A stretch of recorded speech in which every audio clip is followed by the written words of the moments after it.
Kementerian Pertanian dan Keterjaminan Makanan KPKM laksana projek Kampung Angkat Madani di Kampung Salong Mukim Pagalungan.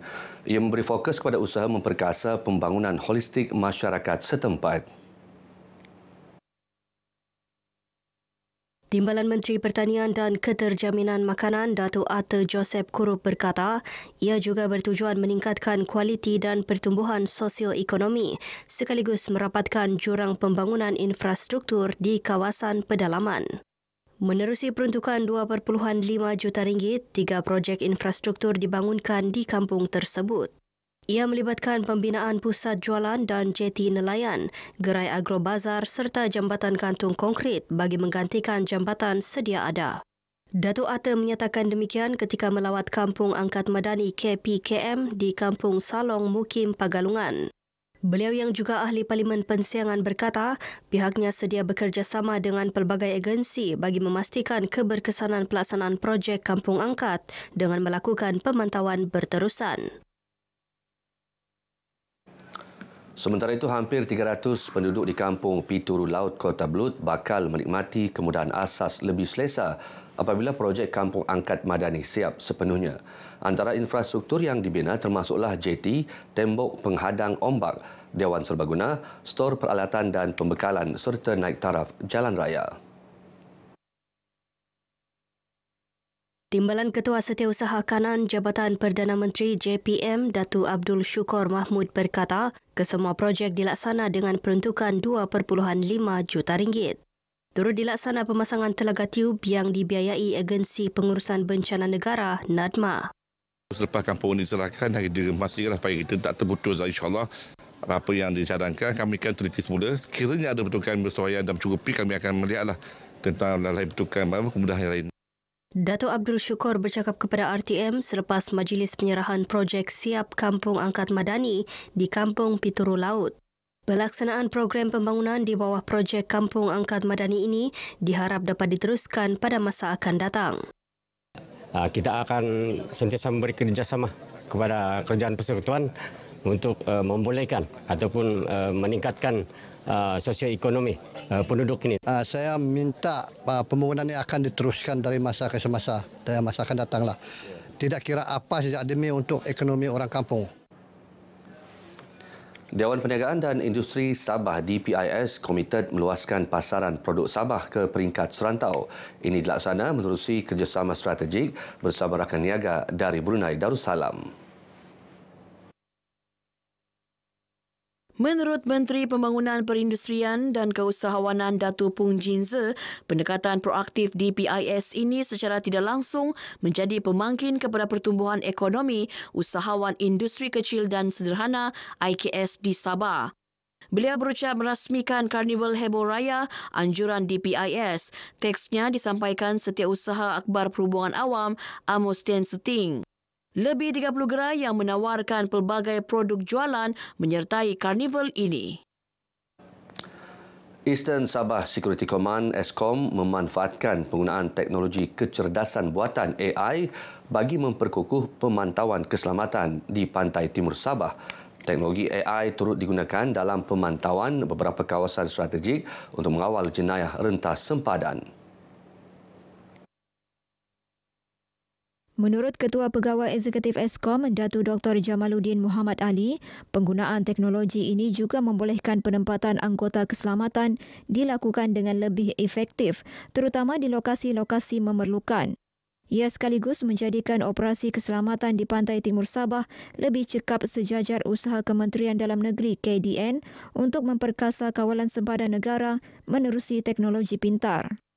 Teknologi AI ini memudahkan dari segi pelaksanaan tugas mengawal kawasan pantai kita daripada diceroboh oleh anasir asing, terutamanya mereka yang mempunyai niat ataupun merancang untuk melakukan perkara-perkara yang tidak baiklah. Mungkin terutamanya dari segi jenayah rentas sempadan, penyeludupan barang-barang bersubsidi, penyeludupan migran. Datuk Jamaluddin ditemui media dalam program Kembara Kerjaya Madani di SMK Banggi Kudat.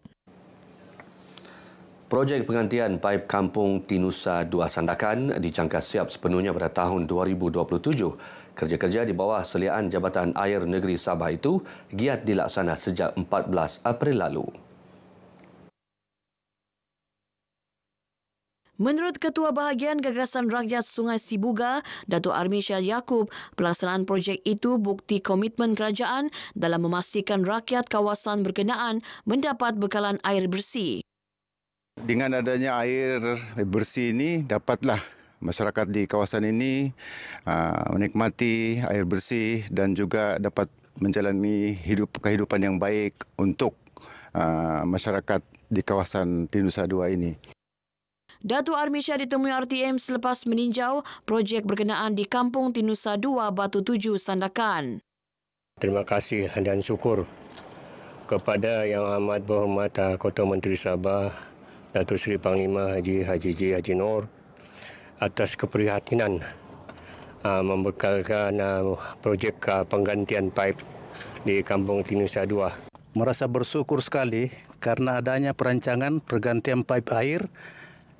Semoga ini boleh sukses berjaya diselesaikan. Ketua Menteri dan Dato' Amirsa sendiri yang bertungkus lumus menguruskan air kita. Memang gembira sekali karena kemasukan air ni. Berapa lama itu orang menderita, buka sana buka sini, tapi air pun dah ada.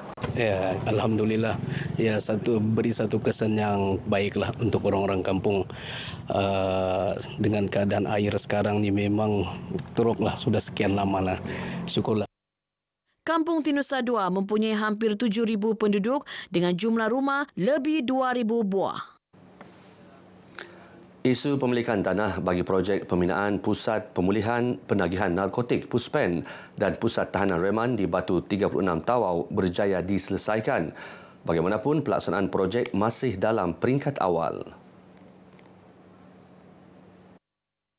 Menurut pengarah Agensi Antidada Kebangsaan AADK Sabah, Elmaria Chung, pembinaan pusat tersebut merupakan sebahagian daripada agenda kerajaan untuk memperkukuh jaringan pemulihan di kawasan Pantai Timur Sabah.